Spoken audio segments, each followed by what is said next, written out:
Hey guys, you probably won't survive this story without a few goosebumps, maybe even a tear or two. So, before you get comfortable, take a moment to like the video and subscribe, but only if you genuinely enjoy what I do here. Let me know where you're watching from today and what time it is for you. Now, imagine stepping into Grafton Academy, a place where the hallways gleam and privilege drips from every polished surface. That's Amara James's world now.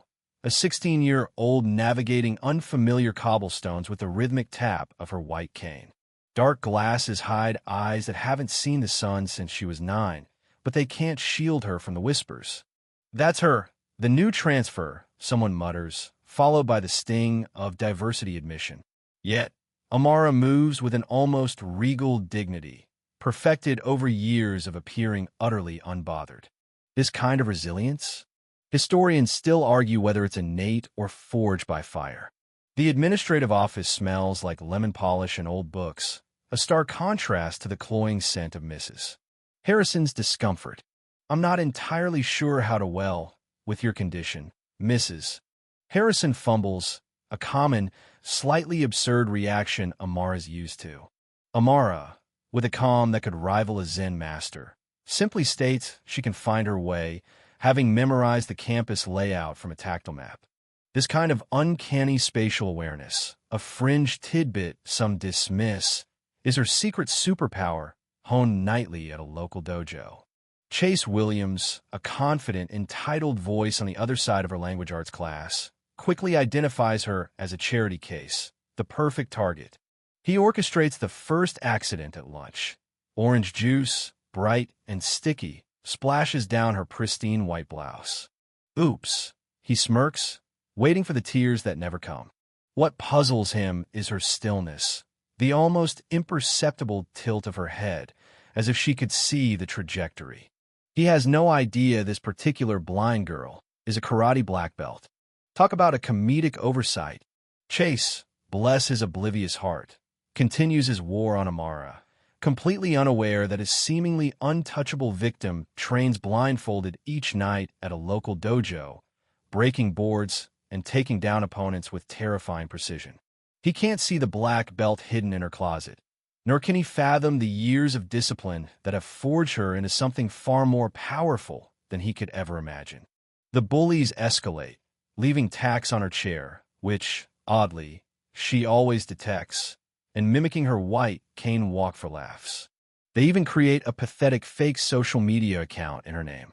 Yet, Amara maintains a composure that frankly frustrates Chase to no end. Her silence isn't submission. It's a strategic masterclass, a form of psychological warfare.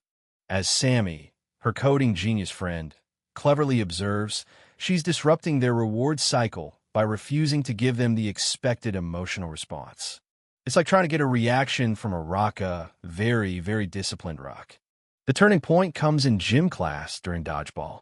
Amara, usually exempted, sits listening to the squeaks and thuds. Chase, with a malicious grin, hurls a ball directly at her from behind a move no blind person should be able to detect. But Amara, with an almost imperceptible tilt of her head, lets the ball whiz by, missing her by inches. The gym falls silent. This quirky tidbit leaves everyone, especially Chase, wondering, is she really blind? The seed of doubt is planted. Amara, meanwhile, heads to Park's Dojo, a modest establishment where the air smells of sweat and discipline. Here, she sheds her cane and glasses, moving with startling confidence.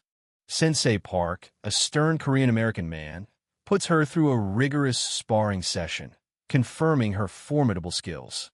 Historians still debate the exact impact of such focused sensory compensation on human perception, but for Amara, it's simply life. Soon, Yasmin overhears a plan for the school assembly, a humiliation stunt involving fake braille cards to get Amara on stage. The trap is obvious, but Amara, cool as a cucumber, sets the fake cards aside.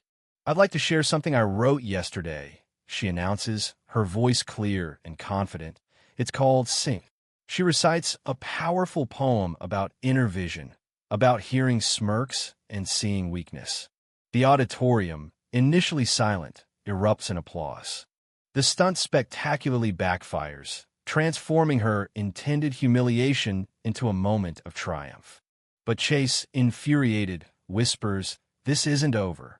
What they don't know is that Sammy has bugged their usual meeting spots, recording every word of their schemes. This is where a little tech ingenuity meets old-school bullying, and the digital paper trail is building. Later, when Chase and his friends attempt a fake mugging in the park, Amara, without breaking a sweat, flips Chase and takes down Logan. "Your cologne gives you away," she calmly tells Chase, leaving him bruised and utterly dumbfounded. The disciplinary hearing convenes, a tense affair where Chase's high-profile lawyer attempts to spin a tale of Amara as the aggressor. But then, Sarah Jenkins, Amara's godmother and a civil rights attorney specializing in discrimination cases, steps up. She systematically dismantles their narrative, armed with Sammy's recordings and, crucially, a surprise witness, Brent, one of Chase's friends, who decides to break ranks. Historians still argue whether such internal defections are due to moral awakening or sheer self-preservation. But for Brent, it's about Chase planting drugs in his locker. Just when it seems the tide might turn, a distinguished black woman in judicial robes walks in. Judge Harris, a Grafton alumna, takes a seat, her presence subtly shifting the atmosphere. She's not there officially, she states, but to inform them of other former students prepared to speak publicly about Grafton's systemic failures. Richard Williams, Chase's father, visibly pales. This kind of unexpected support, a quirky tidbit of cosmic justice, completely changes the power dynamic. The school tribunal is brutal. Sammy presents a treasure trove of evidence. A hidden chat server where Chase and his privileged friends had meticulously documented years of pranks, photos, and even the administrators who looked the other way. It's all here, every incident, every victim. Dr. Wright, the interim principal, delivers the verdict. Chase Williams and Logan Taylor are expelled. Richard Williams's outrage is quickly silenced. His attempts to cover up his son's actions are now public record. Ms.